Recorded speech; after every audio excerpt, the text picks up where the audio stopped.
This story takes place in the rural areas of Ohio in the summer of 1998. I was a high school student at the time, and I was spending my summer vacation at my grandfather's farm. The farm was a bit off the main road, and we had to take a long, winding road to get there. One night, my friends and I decided to go into town. It was dark, and a light rain had started. We turned on the radio and were driving along listening to music.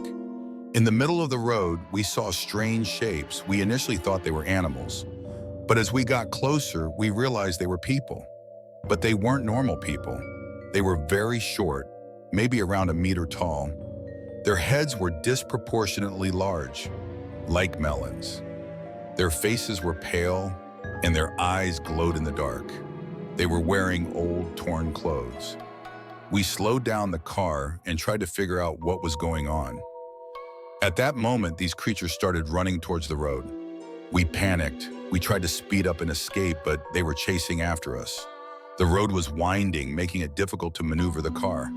When I looked in the rearview mirror, I saw the creatures trying to cling to the back of the car. One of them started scratching at the window. Luckily, we finally managed to reach town. We immediately called the police, but they didn't believe us.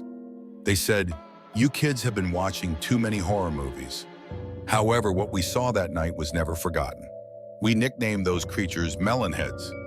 Later, I read other stories about these creatures online. Some said they were the result of genetic experiments. Others claimed they were supernatural beings. I don't know what they were, but what I experienced that night was one of the most terrifying memories of my life.